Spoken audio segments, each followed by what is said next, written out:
नमस्कार, मैं हूं मनोज सैनी। आईएनडी इंपैक्ट में आपका स्वागत है। मुद्दा है विरोध की चिंगारी कितनी भारी।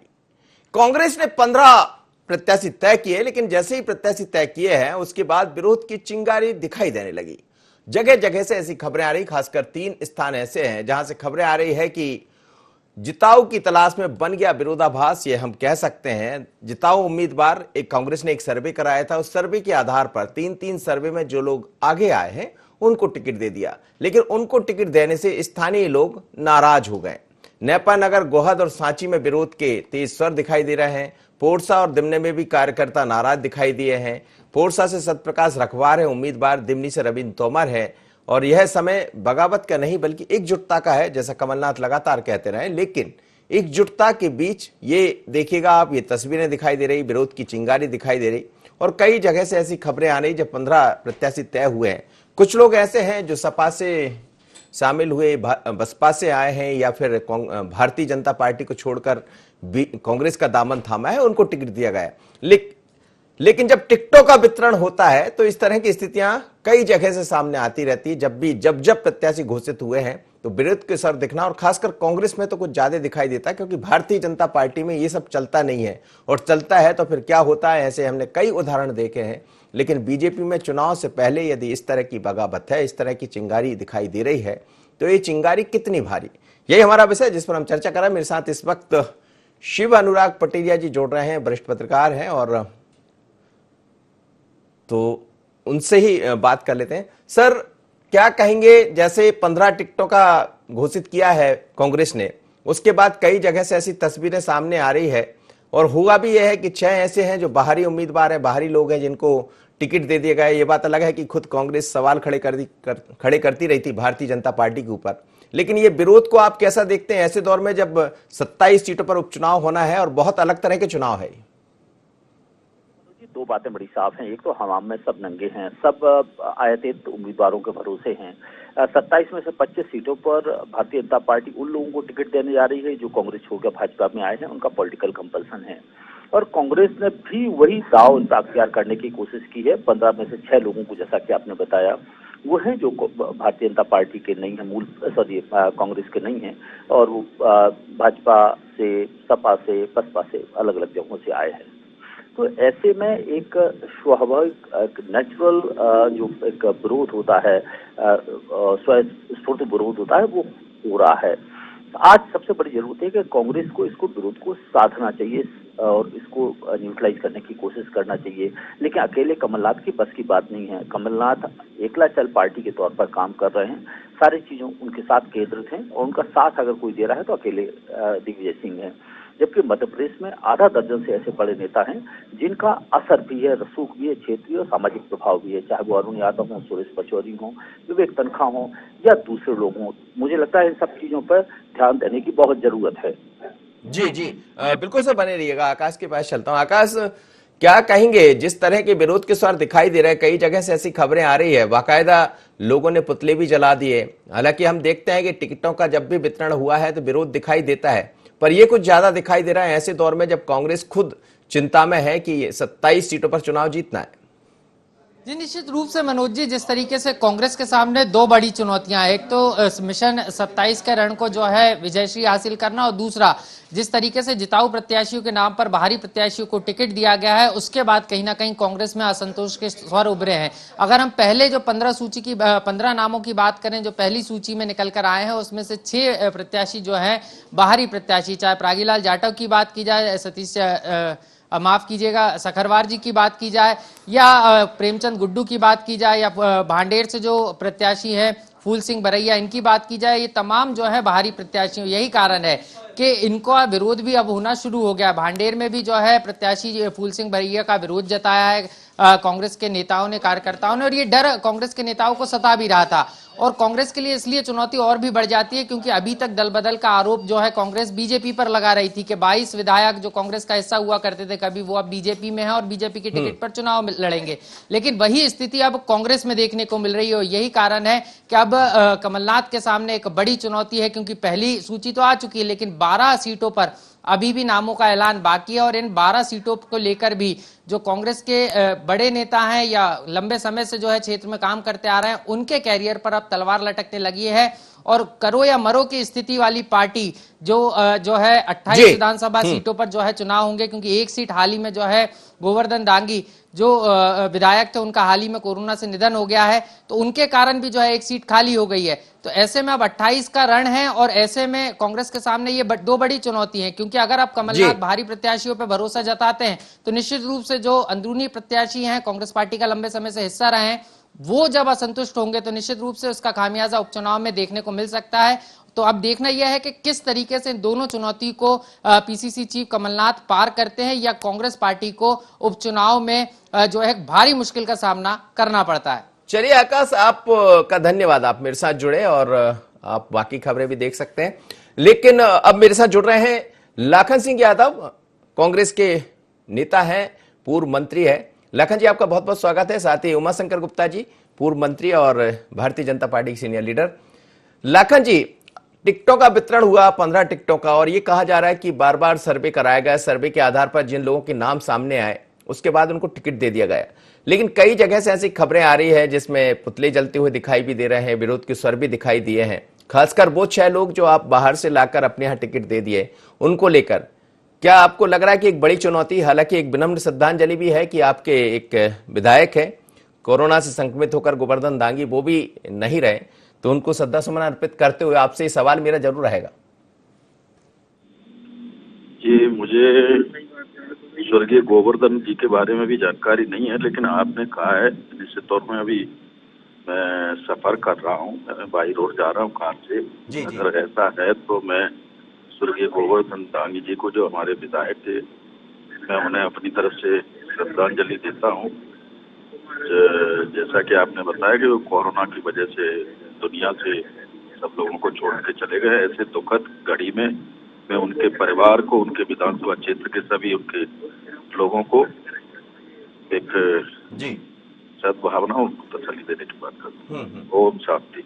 जी जी जी, अभी आपने एक बात कही जो है कि हमारे कुछ लोग बाहर से आयातित करके चुनाव लड़ा रहे हैं हम लोग। देखिए, सच्चाई तो ये है, जब किसी युद्ध मैदान में जाती, युद्ध के क्षेत्र में जाती, तो निश्चित तौर पर साम दाम और दंड भेद हर व्यक्ति अपनाता है, यद योद्धा अपनाता है।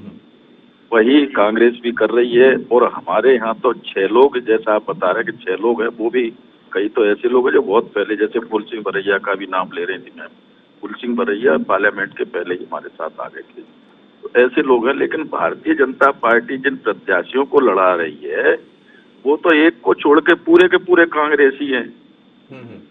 भाई, एक व्यक्ति उनका एमएलए की डेथ हुई थी, बाकी तो सब कांग्रेसी है, कांग्रेसियों को लड़ा रहे हैं। तो मुझे लगता है ये प्रश्न हमसे ज्यादा महत्वपूर्ण उनके लिए रहा। सवाल चुनाव में जो टिकट वितरण हुआ 15 सीटों का, देखिए क्या कई लोग टिकट मांगने वाले लोग रहते हैं, टिकट एक डिमांड कई लोगों की है, तो निश्चित तौर पर उनकी नाराजगियां होती हैं।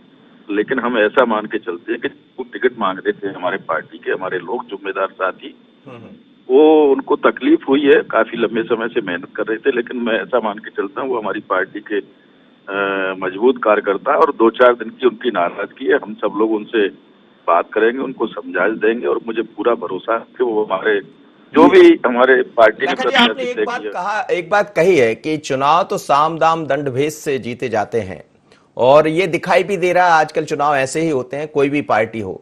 लेकिन अभी तक आप लोग ये कह रहे हैं कि तमाम सारे लोग कांग्रेस छोड़कर चले गए, बीजेपी ने उनको अपना दामन दे दिया, उसके बाद गद्दार और इस तरह के अपने नारे भी तैयार कर लिए हैं। लेकिन जब ये दोनों जगह दिखाई देगा तो क्या ये नारा काम कर पाएगा?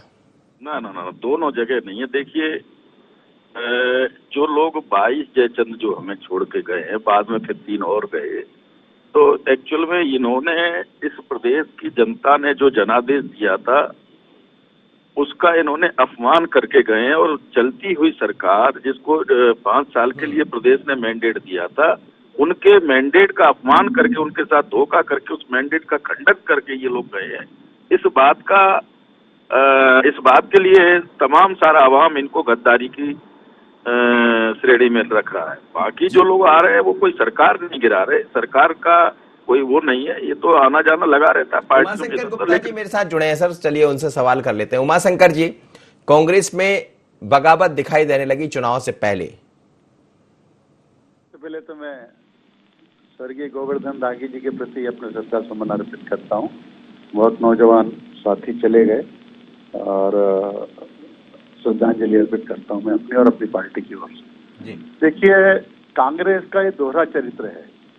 उनके यहाँ कोई गया तो वो गद्दार नहीं, उनने लिया तो बड़ा अच्छा।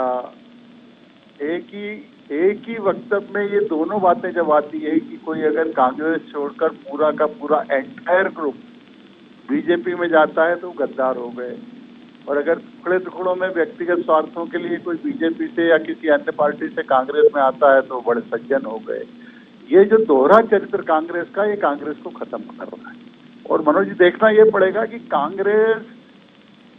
कांग्रेस नाम पर केवल गिरोह है, जगह जगह व्यक्तियों के कबीले टाइप के गिरोह हैं और वो उनके हिसाब से चलते हैं। अभी इस उपचुनाव में कांग्रेस की हालत ये हो गई कि आप विशेषकर चंबल ग्वालियर संभाग यानी कांग्रेस यानी सिंधिया और सिंधिया यानी कांग्रेस होती थी। सिंधिया जी के आधार पर ही कांग्रेस वहां चलती थी और सिंधिया जी पूरी अपने समर्थकों के साथ पार्टी छोड़कर बीजेपी में आ गए। तब कांग्रेस के पास कोई योग्य उम्मीदवार बचे नहीं, कांग्रेस के पास कोई नेता है नहीं, और वो इसलिए इधर उधर हैरान परेशान इधर उधर से लेने की कोशिश कर रहे हैं। बोले हमें कोई आपत्ति नहीं है, हम उनको गद्दार नहीं कहेंगे, हम उनको कोई नहीं कहेंगे। जिसकी जहाँ मन लगता है, कहीं स्वार्थ के कारण, कहीं हो सकता है कि विचारधारा के कारण कोई आता जाता, हमें कोई आपत्ति नहीं। लेकिन कांग्रेस के साथ ये जो दोहरा चरित्र जी रहे हैं, मुझे लगता है कि इसको जनता बारीकी से देख रही है और वो समझ रही है कि आप क्या कर क्या रहे हो। उमाशंकर जी, लेकिन ये भी देखने को मिलेगा चुनाव में, हालांकि आपके यहाँ टिकटों की घोषणा नहीं हुई है अभी विधिवत तरीके से, लेकिन मुख्यमंत्री जी ये कह चुके हैं कि वही लोग चुनाव लड़ने जा रहे हैं और हम प्रचार भी दिखाई दे रहा है। लेकिन क्या आने वाले समय में यही चुनौती बीजेपी के सामने भी होगी? क्योंकि वो लोग जो बरसों से भारतीय जनता पार्टी के साथ जुड़े हुए थे, अब बात अलग है कि कांग्रेस के जो लोग थे वो भी बीजेपी के हो गए, तो ये चुनौती क्या आपके इधर भी दिखाई देगी? देखिए, अभी विधिवत घोषणा नहीं हुई है, लेकिन ये तय है, मुख्यमंत्री जी भी कह चुके हैं, सबका प्रचार शुरू हो गया। हमारे 27 में से 25 उम्मीदवार तो घोषित जैसे ही है और उनका काम सब पार्टी के पूरे कार्यकर्ता मिलकर लग गए काम में।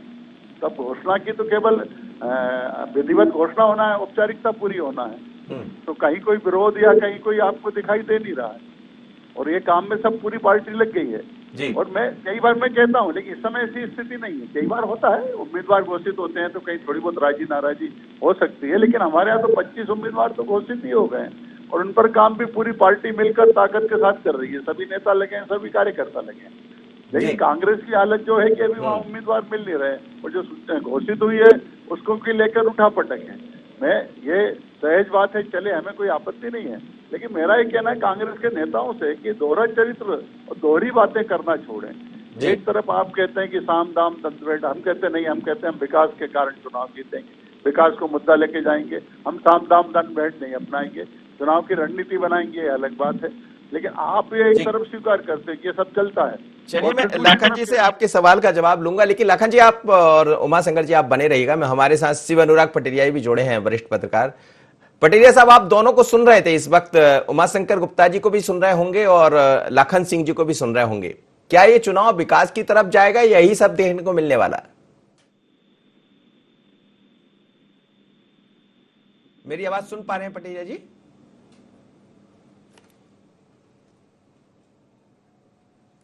चलिए मैं लौटता हूं। लाखन जी, जवाब देंगे आप उमाशंकर गुप्ता जी को सुन रहे हो तो?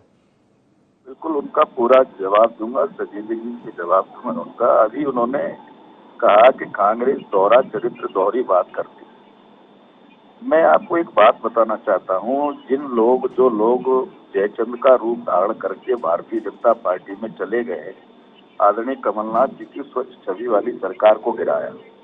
अब आप याद करें उमाशंकर जी, यही सिंधिया जी आपकी जो है मंदसौर वाली घटना को लेके पूरे प्रदेश में चिल्ला चिल्ला के कहते थे कि ये शिवराज सिंह खून का हत्यारा, इसके हाथ खून से रंगे हुए। कहते कि नहीं, याद आ रहा है कि आपको? उस समय तो आपको ये बुरे लगते थे, लेकिन वही ज्योतिरादित्य सिंधिया जब आपके साथ पहुंच गए तो वही शिवराज सिंह जिनको खून से सने हुए हाथ और हत्यारा कहते थे, वही शिवराज सिंह जी उसी व्यक्ति को अपने सर पर बिठाल के चल रहे हैं।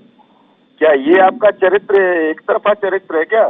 इस पे भी आपको मंथन और विचार करना चाहिए। सेकेंडरी आपने जो बात कही कि ये लोग, हम ऐसे लोगों को ले रहे, हमें कोई आपत्ति नहीं है। मैंने आपको पहले भी कहा और फिर कह रहा हूँ, ये चुनाव कैंडिडेट की जहां तक बात है, आपने कहा कि इनके पास कैंडिडेट नहीं है। मैं गुप्ता जी आपको ये कह रहा हूँ, इस बार का ये चुनाव तो जो है आपके जो जयचंद जो गए हैं ना, इनको आप लड़ा रहे हैं, इनके लिए हमारा बूथ लेवल का कार्यकर्ता जिसको भी हम टिकट दे देंगे वही इनके लिए काफी है, ये मैं आपको भरोसा दिलाना चाहता हूँ। जी जी, उमाशंकर जी बोल रहे हैं एक छोटे कार्यकर्ता भी भारी पड़ जाएगा। नहीं, मैं लाखन सिंह जी एक तो निवेदन ही करना चाहता हूँ कि सिंधिया जी ने पहले क्या कहा जब वो कांग्रेस में थे, अब जब उनको रियलाइज हुआ कि कांग्रेस क्या है, कमलनाथ सरकार क्या कर रही है, सारे वायदे पूरे नहीं करवा पा रहे हैं वो, उनके नाम पर जनता ने ग्वालियर चंबल संभाग में वोट दिया है, लोग जीत कर आए हैं, और जब उनके आकांक्षाओं पे कमलनाथ सरकार, आपकी सरकार पूरी नहीं उतर रही है, और कहने के बाद भी, ज्योतिरादित्य जी के कहने के बाद भी आप उस दिशा में कोई कदम नहीं उठा रहे हैं, और वो जब ये कहते हैं कि अगर नहीं करवा पाया मैं आपकी बात तो आपके लिए सड़कों पर भी आंदोलन के लिए उतरूंगा, तो आपके मुख्यमंत्री जी कहते हैं कि उतर जाओ। इतना अहंकार और इतना अहम कांग्रेस की कमलनाथ सरकार में उस समय आ गया था, और उसके कारण उस विचारधारा को छोड़कर, उन बातों को छोड़कर वो अगर भारतीय जनता पार्टी में आए हैं, भारतीय जनता पार्टी की रीति नीति को उन्होंने स्वीकार किया है, तो भारतीय जनता पार्टी के अब हमारे वो नेता हो गए हैं। तो जो विचारों में बदलाव आया है वो उनमें आया, धीरे धीरे आप में भी आएगा। हमें भरोसा है कि हम सत्य के मार्ग पर चल रहे हैं, तो धीरे धीरे कांग्रेस के बाकी साथी भी इन बातों को समझेंगे और सत्य के निकट आएंगे। और इसलिए दूसरी बात यह है कि कांग्रेस उमाशंकर जी सत्य के निकट आएंगे कि आपके निकट आ जाएंगे? सत्य हमारा है जी, जो सत्य जब समझेंगे तो हमारे पार्टी के निकट आते जाएंगे, और धीरे धीरे यही हो रहा पूरे देश में। आज नंबर 1 की पार्टी ऐसे ही नहीं बन गई, सब कहीं ना कहीं से लोग आए हैं, और मिलकर जब इनको लगने लगता है कि भाई नहीं, ये विचारधारा ही ठीक है देश के विकास के लिए, प्रदेश के विकास के लिए, ऐसे ही आए हैं तो हम स्वागत करते हैं। इसमें कोई हैरान परेशानी होने की जरूरत नहीं है। एक आप ये एक अंतर समझिए, 1-2 लोग कोई ग्रुप दल छोड़कर जाएं और पूरा का पूरा एंटायर एक ग्रुप जाए, इसको अंतर को आपको समझना पड़ेगा कि आखिर ऐसा क्या हुआ कि पूरा का पूरा सिंधिया खेमा जो है वो नाराज होकर और भारतीय जनता पार्टी में आया। ये आत्मचिंतन कांग्रेस दुर्भाग्य से नहीं कर रही है। केवल उनको जयचंद है, गद्दार है, सिंधिया भी बेईमान हो गए, जो कल तक हमारे बिल्कुल साथी थे, उनके बारे में हम ऐसे शब्दों का प्रयोग करने लगे हैं। तो ये जनता बड़ी माइन्यूटली देख रही है, और जनता इस सब का फैसला करने वाली है। और मैं शुभकामनाएं देता हूं लाखन सिंह यादव जी आपको, कि अगर आपका कार्यकर्ता नीचे तक काम करे, बहुत अच्छी बात है, करे, और एक अच्छा फेयर चुनाव हो, जनता जो फैसला करेगी सब सामने आ जाएगा कि कौन सही बोल रहा था, कौन गलत कह रहा था, कौन सी विचारधारा ठीक है। और फिर हम कह रहे हैं इस चुनाव को हम विकास के मुद्दे पर ही लड़ेंगे, विकास के नाम पर ही हम लड़ेंगे। जी लाखन जी, उमाशंकर जी ये कह रहे हैं कि सत्य के साथ तो आना ही पड़ेगा देर सवेर, और सत्य यानी भारतीय जनता पार्टी। लेकिन सवाल ये भी है कि 2018 में आप जहां से चुनाव जीते थे वो सीटें आपकी ही खाली हुई और आपके ही लोग बीजेपी में चले गए। अब उनकी जगह आप नए प्रत्याशी ला रहे हैं, ऐसे में विरोध, थोड़ा बहुत विरोध भी होगा, तो इसकी तैयारी क्या है? देखिए, मैंने कहा ना, हमारी पूरी तैयारी है जी जी। और इस बार का चुनाव में खास तौर पर ग्वालियर चंबल में जो हमारे यहाँ 16 सीट का चुनाव हो रहा है, मैं उस चुनाव की तरफ आपका ध्यान आकर्षित करना चाहता हूँ। ग्वालियर चंबल संभाग का जो आम मतदाता, आम आवाम है, वो कभी भी गद्दार, धोखेबाज, बेईमानों को कभी भी बर्दाश्त नहीं करता है। और आज ये चुनाव भारतीय जनता पार्टी और कांग्रेस से ज्यादा महत्वपूर्ण ग्वालियर चंबल क्षेत्र के तमाम सारे आवाम का प्रतिष्ठा का ये चुनाव हो गया है।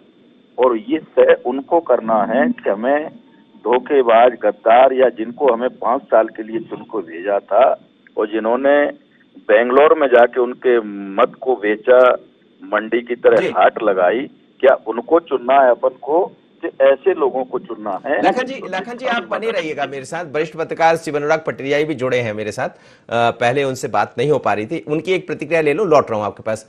पटेरिया साहब, आप दोनों को सुने होंगे, आपने दोनों का यही कहना है कि एक दूसरे पर कह रहे हैं कि आज हमारे यहां से गए तो सवाल खड़े कर रहे हैं, वो कह रहे हैं हमारे यहां से गए तो सवाल खड़े कर रहे हैं। लेकिन क्या इस चुनाव में 2018 में कांग्रेस ने जहां जहां से जीत हासिल की वो सीट खाली हुई, खाली सीटों पर आप ऐसे लोगों को टिकट दे रहे हैं जो बाहर से आए हैं, तो क्या वास्तव में एक चुनौती होगी कांग्रेस के सामने?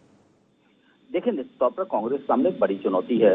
कांग्रेस की सफलता में सबसे बड़ा योगदान जो था वो एंटी इनकम्बेंसी का, कहते हैं ना थ्योरी ऑफ चेंज। एक व्यक्ति, एक पार्टी लगातार अगर 15 साल से शासन में है तो लोग परिवर्तन की कई बार उम्मीद करते हैं। लोगों को लगता है जैसे मैं एक मोबाइल यूज करता हूँ, खराब ना भी हो तब भी लगता है बदल दिया जाए। लेकिन अब 1.5 साल के कमलनाथ के शासन के बाद में अभी थ्योरी ऑफ चेंज खत्म हो गई है। दूसरी सबसे बड़ी बात है कि भारतीय जनता पार्टी का जो संगठन है वो कांग्रेस की तुलना में ज्यादा सशक्त है। कांग्रेस के तमाम नेता इस बात को मेरे साथ कई बार स्वीकार कर चुके हैं, ऑन द एयर और ऑफ द एयर दोनों बातें। तो कांग्रेस को अगर सिर्फ भरोसा है तो वो भरोसा ये है कि लोग मंजूर नहीं करेंगे। लोगों को लगेगा जिनको अपने 5 साल के लिए भेजा था वो 1.5 साल में वापस आ गए और इसलिए उनको गद्दार कह रहे हैं। लेकिन इस थ्योरी को गांव तक पहुंचाने के लिए भी कल्याणी कार्यकर्ता चाहिए। कांग्रेस के सामने बड़ा संकट है। अब वो कांग्रेस कैसे पहुंचाएगी ये चीजें बड़ी बात होगी। मुद्दा बनता है या नहीं बनता है। देखिए, अटल जी की सरकार के जमाने में फील गुड का जो फैक्टर है वो असरकारक नहीं हुआ था। तो कई बार मुद्दे आप खड़ा करते हैं, मुद्दे बहुत अच्छे होते हैं, लेकिन वो लोगों तक कम्युनिकेट करें इसकी कोई गारंटी नहीं होती है। तो फिर मैं आपसे कहूंगा कि जैसे चुनाव के प्रत्याशियों की चुनाव की घोषणा हो जाए उसके बाद में 5-7-10 दिन के अंदर ही चीजें मालूम पड़ेंगी। लेकिन मोटे मोटे तौर पर मैं कह सकता हूँ कांग्रेस को भरोसा है सिर्फ इस बात को लेकर भी जो सरकार बर्खास्त हुई है और हमें एक सिंपैथी का वोट मिलेगा। लोग ये कहेंगे कि गलत आप लोगों ने किया है, लेकिन भाजपा उसको न्यूट्रलाइज करेगी। देखिए, कल आपने देखा उमा भारती शिवराज सिंह का कल परसों दौरे हुए हैं, तो उमा को शिव का जिस तरह से साथ मिला है मुझे लगता है, और जिस तरह से मैं अपनी लोधी बाहुल इलाकों में गए हैं, तो मुझे लगता है कास्ट इक्वेशन को बीजेपी अच्छी तरह से साध रही है। कांग्रेस को भी उससे सीखना चाहिए। मुझे लगता है अभी कमलनाथ एकला चल पार्टी के तौर पर चल रहे हैं। उनको उसको त्याग करके कांग्रेस के सारी जातियों के वर्गों के नेताओं को, चाहे वो सुरेश पचौरी हो, अरुण यादव हो, विवेक तनखा हो या और भी लोग जो बाहर चले गए सत्येंद्र जैसे लोगों को साधना चाहिए। तो मुझे लगता है मुकाबला बराबरी का होगा। अन्यथा सिर्फ ये मान के चलना कि हमें इसलिए वोट मिलेगा, सिंपैथी का वोट मिलेगा और दूसरे दल के लोगों को हम अपने साथ लाके ले आएंगे, तो मुझे लगता है तो आप एक तराजू पे खड़े होगा। जो काम भाजपा कर रही है वो कांग्रेस कर रही है। कहते हैं ना, copy can not be better than the original. जिसने पहले खेल खेला है वो ओरिजिनल है, और जो उसको कॉपी आपने की है, तो मुझे लगता है कांग्रेस को थोड़ा बिल्कुल महत्वपूर्ण आपने बात कही है सर। बहुत बहुत धन्यवाद, आप मेरे साथ जुड़े। लाखन जी, आप अपनी बात पूरी कीजिएगा और यदि पटेरिया साहब को आप सुन पा रहे हो तो उसका भी जवाब दीजिएगा। देखिए, मैं उनकी बात भी सुना, गुप्ता जी की बात भी सुना। मैं इतना जानता हूं कि हमको लगभग पूरी तरह ये भरोसा है कि इस बार जो चुनाव होगा वो आम आवाम का चुनाव होगा, आम आवाम का मतदाता का चुनाव होगा। हमें पूरा भरोसा है कि इस बार ये पूरा का पूरा चुनाव कांग्रेस पर बच जाएगी। चलिए सर, बहुत बहुत धन्यवाद, आप मेरे साथ जुड़े, उमाशंकर जी जुड़े और शिवराज पटेरिया जी। लेकिन मध्य प्रदेश में अब चुनावी बिसात दिखाई देने लगी, बिछ भी चुकी है। लेकिन इस बीच कांग्रेस ने 15 लोगों को जब टिकट दिया तो कई जगह से विरोध के स्वर भी दिखाई दिए। लेकिन ये चिंगारी कितनी भारी, इस पर नजर रहेगी, क्योंकि बीजेपी का अभी विधिवत घोषणा होना बाकी है कि कौन होंगे प्रत्याशी। लेकिन मोटे तौर पर यह दिखाई दे रहा है कि वही प्रत्याशी होंगे जो कांग्रेस छोड़कर बीजेपी का दामन थामे हैं, और समझना पड़ेगा कि वहां क्या दिखाई देता है। लेकिन दोनों के दलों में बहुत अंतर है। बीजेपी का विरोध बाहर नहीं आता और कांग्रेस का विरोध बाहर आ जाता है। पर यह बाहर और अंदर की जो राजनीति दिखाई दे रही है, ये जनता इसको किस तरह समझ पाती, ये देखना होगा। आज इतना ही, मुझे दीजिए इजाजत। बने रहिए IND 24 पर।